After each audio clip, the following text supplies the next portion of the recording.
La suba del dólar blue. ¿Por qué sube el dólar negro? Y vamos a empezar con eso, con Roberto Feletti y Ricardo López Murphy. ¿Qué tal? ¿Cómo les va? Bien. Buenas noches. ¿Por qué sube el dólar ilegal, López Murphy? Yo creo porque hay tres razones. Hay un deterioro marcado de la competitividad del país, hay problemas en las exportaciones de Argentina, hay una crisis, si usted quiere, de competitividad de todo el sector exportador, del turismo receptivo, de las economías regionales. Hay una crisis energética que se expresa en una demanda creciente de divisas para poder hacer frente a la situación económica. Y creo yo hay una falta de incentivos a ahorrar en pesos muy severa, sobre todo para el segmento más grande, que es el que concurre a los bancos y ahorra a plazo fijo. Y creo que esa combinación de un problema estructural en la energía, en la competitividad, de dificultades muy severas de credibilidad de la política económica y la ausencia de instrumentos alternativos han generado ese cóctel que da lugar a una brecha creciente que me parece que ha venido además cabalgando sobre explicaciones inadecuadas del gobierno. Por ejemplo, usted se acuerda cuando decían que era un problema estacional, o sea, que era una circunstancia del verano. En realidad los desequilibrios son muy profundos, esto lo hemos debatido hace mucho tiempo, yo con usted he estado hace 2 años diciéndole, el problema hoy es manejable, si lo dejan avanzar se va a poner muy complicado, se les va a venir encima el tiempo electoral, van a comenzar a perder reservas, vamos a tener problemas muy delicados de empleo, de actividad económica. Bueno, todo eso ha ocurrido. Tenemos parálisis productiva, es decir, que la economía no crece hace 7 trimestres, tenemos un problema muy serio de pérdida de competitividad, tenemos un problema energético cada vez más grave y tenemos una sensación de que mañana va a ser más difícil todavía. Feletti. Primero, es difícil pensar que una economía tiene problemas en su sector externo cuando el año pasado tuvo 15.600 millones de dólares de superávit comercial. Digo, es decir, afrontó vencimientos externos muy pesados, como el Bodén 2012 y como el cupón PBI. Afrontó el déficit energético y los 6.000 millones de exportaciones de energía. Ordenó no sin tensiones y bueno, se va cerrando la brecha con Brasil, nuestro principal socio comercial, que también tiene una brecha de 5.800 millones de dólares, pero el gobierno tuvo 15.600 millones de dólares de superávit, cumplió sus compromisos externos y la economía... El gobierno no, en todo caso la economía argentina. La economía argentina, pero con las políticas de nuestro gobierno. El gobierno no tiene superávit, el gobierno tiene un déficit grande. Bueno, pero a ver, digo, lo que tuvimos el año pasado fue superávit en nuestra balanza comercial, gracias a una política económica que tiene un dólar que permite justamente esta dinámica exportadora. Argentina está exportando autos y afortunadamente los está exportando con un gremio mecánico, con el ESMATA bien pago. Argentina no busca ser competitivo por salario. Yo creo que la presión sobre el dólar blue es una presión que tiene que ver con un sector empresarial muy concentrado que busca recomponer su tasa de ganancia. Efectivamente, la política económica de todos estos años ha limitado la tasa de ganancia. Eso se expresa en la caída de inversión y se expresa en la presión por el dólar blue. Ahora, el dólar blue no responde a ninguna paridad teórica del dólar, ni siquiera el dólar de convertibilidad. Si quisiéramos convertir todos los pesos circulantes, la base monetaria, por el nivel de reservas, nos daría un dólar de 7 pesos, no de 9,5. Y además, sin embargo, lo relacionamos con el producto, los agregados monetarios tienen relación con el Producto Bruto de la Argentina, incluso es menor que otros países como Brasil o Chile. No, o sea pero el dólar paralelo se escindió de la economía real y tomó su propio Pero por eso, al escindirse y tomar sus propios números, lo que está diciendo que un país que tiene superávit externo, un país que tiene una situación fiscal casi de equilibrio, porque estamos hablando de 0,3 puntos de resultado primario negativo, es nada. Un país que además encuentra agregados monetarios consistentes, incluso son la mitad de los que tiene Brasil, un país que está inserto en el mundo bien, porque mantiene su nivel de exportaciones, no justifica un dólar de 9 y pico, 9,5, no sé cuánto llegó, y menos aún tampoco una recomposición de tasa de ganancia, porque digo, cuando hablamos de competitividad y queremos recuperarla por el tipo de cambio, lo que estamos diciendo es que queremos recuperar ganancia a expensa del salario. Y eso es lo que el gobierno ha venido resistiendo y lo ha logrado, por eso insisto en el superávit del año pasado y en haber cumplido los compromisos exitosamente. Entonces me parece que acá lo que no hay que llevarse a engaño es que hay una presión de determinado sector empresarial por recomponer su tasa de ganancia. Ahora, ¿y no daña a la economía el mismo dólar informal? ¿Qué genera que exista ese dólar informal? A ver, digo, dos cosas. A fin del 2003, principio de 2004, el dólar equivalente era más o menos 10 pesos y medio. El dólar de 2007, traído por inflación verdadera, ¿no? O sea, no con el INDEC, ese dólar da alrededor de 8 y medio. O sea, el tipo de cambio está ubicado en un nivel que está entre dos precios que ya tuvo esta gestión de gobierno, no otra. No estamos hablando de muchos años atrás. Pero ese dólar de 2003 era muy alto. Bueno, 10 y medio. Había subido, no, por eso, había subido de 1 a 4. Usted dice, a 10 y medio es alto, a 9 y medio a lo mejor no. Digo, no estoy haciendo un juicio, simplemente estoy tratando de referenciar.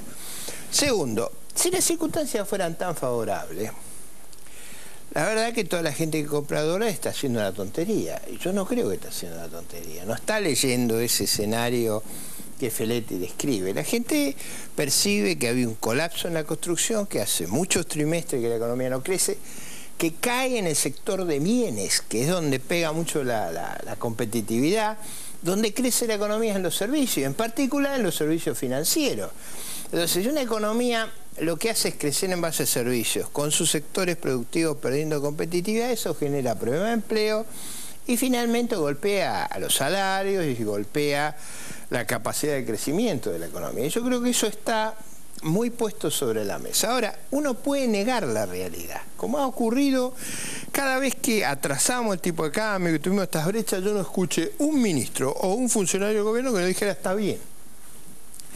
Todos sabemos cómo concluyó. Yo tengo la hipótesis de que el problema se va a seguir agravando, porque creo que el gobierno no va a corregir, más si tiene el diagnóstico que tiene Feletti.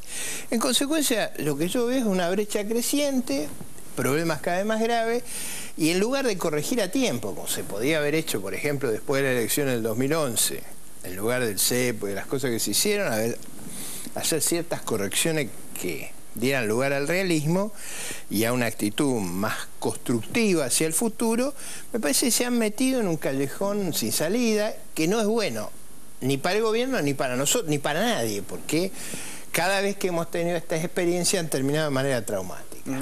Entonces, pongamos las cosas en perspectiva. No vamos bien, los problemas se están haciendo cada vez más agudos y ninguna de las iniciativas que hay en marcha resuelven ninguno de los problemas que tenemos. A ver, insisto en la política del gobierno. La política cambiaria del gobierno tenía dos objetivos: que la Argentina fuera lo suficientemente competitiva para no perder empleo. Y no se perdió empleo. Segundo, que ese tipo de competitividad no se hiciera sobre la base del salario, porque nosotros podríamos tener el tipo de cambio de un país asiático y los salarios de un país asiático, eso tendríamos. Y tampoco se deterioró. Japón, por ejemplo. Y tampoco se deterioró el salario. Digo, por Asia hay países, en Asia que tienen Japón es un país Japón es un país que no crece muchísimo. Pero es un país asiático, digo, de salario mucho más alto hablemos de los pero países. Sea preciso. Bueno, Felipe, pero lo preciso concreto es que nosotros no deterioramos el empleo con la política cambiaria y no deterioramos el salario. A ver, bueno, puedo terminar de hablar. Sí. Y no deterioramos el salario.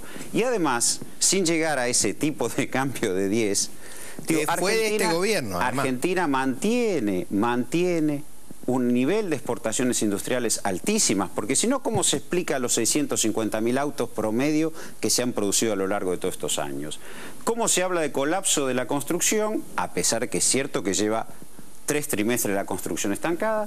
cuando se han construido el 2005 para acá, solo en la ciudad de Buenos Aires, reconocido por la Cámara Inmobiliaria, 10 millones de metros cuadrados nuevos. Digo, cuidado cuando hacemos estos diagnósticos, porque no es así. País asiático me refiero a los países emergentes, a países que son inclusive nuestros socios comerciales. No quiero nombrar a ninguno para que ninguna embajada mande una protesta. Ahora, la realidad es que la política cambiaria que nosotros hemos tenido no se hizo en función... va a haber una protesta? No se hizo en función de la tasa de ganancia empresaria. Se hizo en función del empleo y del salario. Esto es lo nuevo, por eso no va a colapsar. Y además porque, afortunadamente, no estamos inermes frente a los shocks mundiales. No estamos atados con el tipo de cambio, con la convertibilidad, no estamos sobreendeudados, entonces podemos manejarlo. ¿Usted dice que van a devaluar? No, usted dice que pide la devaluación. Yo no. Yo dije que hay un problema. Yo no. Yo dije que ustedes tuvieron históricamente un tipo de cambio de 10,5 a fin del 2003, comienzo del 2004, 8,5, 2007. O sea, un tipo de cambio alto que les permitió tener un desempeño en materia de empleo mejor que el que están teniendo ahora. Ahora el empleo privado está cayendo. Lo que está subiendo es el empleo público. Han nombrado empleados al rolete, eso es verdad. Pero ese no es un empleo sostenible, no es un empleo productivo, no es un empleo... En 9 puntos de desempleo. Hoy estamos en 7. Ustedes han estado haciendo crecer el empleo público a tasas que fueron varias veces la del empleo privado. Eso tampoco va en buena dirección. La política está entrando en un callejón que no es conveniente y usted lo sabe. Los niveles de empleo público en la Argentina son muy bajos respecto de países vecinos, en proporción a su población económica. Sigan nombrando empleados. Sigan nombrando, ¿no? Sí, afortunadamente tenemos 7... Usted dice, está todo bárbaro. No, yo no digo que está todo bárbaro. Pero no quiero recomponer la tasa, no quiero una política económica en función de la tasa de ganancia empresaria. Si yo lo escucho a usted, Ricardo, parece favor. Que no hay ningún problema. Hay problemas, entonces, sí. Y el gobierno los llevó adelante. Yo lo he seguido con cuidado en su exposición, Feletti. Sí. Usted no mencionó un solo problema, nos va bárbaro. Perdóneme. Y yo digo, las señales, cuando usted ve el dólar paralelo volando, cuando usted ve una crisis en la industria, usted ve un colapso en las ventas, ¿me va a aceptar que las ventas inmobiliarias colapsaron? Hay un problema de ahorro, de transformar el ladrillo en un bien transable. Internacionalmente la gente vuelca ahorros, lo que se está buscando es que haya un proceso de especificación. Hay una explosión de las importaciones de energía. Son los mismos niveles de energía que se tuvieron en el 2011. ¿Cuánto crecieron las importaciones de energía, Feletti? Las importaciones de energía vinieron. Primer trimestre, ¿cuánto crecieron? Usted sabe bien el número. 50 y pico %. Estamos entrando en un problema cada vez más grave. Entonces es una contradicción muy grande con el desplome del nivel de actividad si tenemos necesidad de energía. No, porque les está cayendo, usted sabe que les está cayendo la producción. La producción cae sistemáticamente. Cae la producción de energía sistemáticamente, se han derrumbado las reservas de gas y petróleo, nos han dejado descapitalizados, esa es la verdad. Las reservas caen sistemáticamente. Murphy, a ver. Digo, las reservas estaban en 53.000 millones, estamos ahora en 30. Tiene problemas. Ahora, no está al borde del colapso que usted diagnostica. ¿Pero qué colapso? Digo, usted está diciendo que se desplomaron las reservas, estamos en un dólar no competitivo. Es verdad. Se cae, digo, no pasa eso. Con precios espectaculares para nuestra producción, en precios que eran 3, 4 veces lo que era cuando yo era ministro. Volvemos a tener. Si con esos precios tienen dificultad, imagínense, como otra cosa que hay que tener en cuenta, porque la gente es muy sofisticada. ¿Qué es lo que se está viendo a fin de año? El precio de la soja está cayendo $80. Cuando uno mira los precios de hoy versus los precios futuros. Volvemos a mirar solamente el sector externo y afortunadamente, como yo comencé, el sector externo goza de buena salud. Si usted ve volar el dólar, ¿de qué vamos a hablar? ¿De la estética? Nuestro sector externo goza de buena salud. Ahora, hay sectores hay sectores empresarios que lo que están buscando es una devaluación que deprima el salario, que haga caer las importaciones y recomponer tasa de ganancia. Esa es la política que el gobierno no va a seguir. Bueno, usted dice que van a seguir revaluando. Bueno, es una estrategia. No vamos a seguir revaluando. La administración cambiaria, como fue todo este tiempo, fue cuidando el empleo y cuidando el salario. ¿Es un desfiladero estrecho? Sí. Es un desfile. Pero nunca se hizo política cambiaria mirando la ganancia empresarial. Se hizo mirando el nivel de empleo y el salario. Ustedes están revaluando sistemáticamente. El problema se está haciendo cada vez más grave. Usted tiene problema en el turismo receptivo. Argentina nunca ha tenido un problema de turismo receptivo como el que tiene en este momento. Tiene hecho pomada las economías regionales, tiene hecha pomada... Bueno, seguimos con la tesis del colapso. No. Yo he visto un país con las economías regionales hechas pomada, usted y he visto fíjese, un país con millones... Recorre la economía regional, bueno, vea el segmento frutiartícola, vea el segmento de fruta, vea la vid, vea todas las economías regionales. Y eso se está la caída del tipo de cambio tiene que estar haciendo un daño enorme. Y eso se está discutiendo. Pero si, lo que si se está ustedes creen discutiendo que van a persistir en eso, yo creo que van a persistir, por eso creo que vamos a tener un problema cada vez más grave. La discusión es cómo se sostiene un nivel de tipo de cambio competitivo y esa competitividad no es a costa del salario. Ese es el tema y sobre eso el gobierno da la batalla. Y me parece legítima esa pelea. Van a necesitar un mago para resolver eso. Bueno, sí. Les agradezco a los dos, López Murphy, Feletti.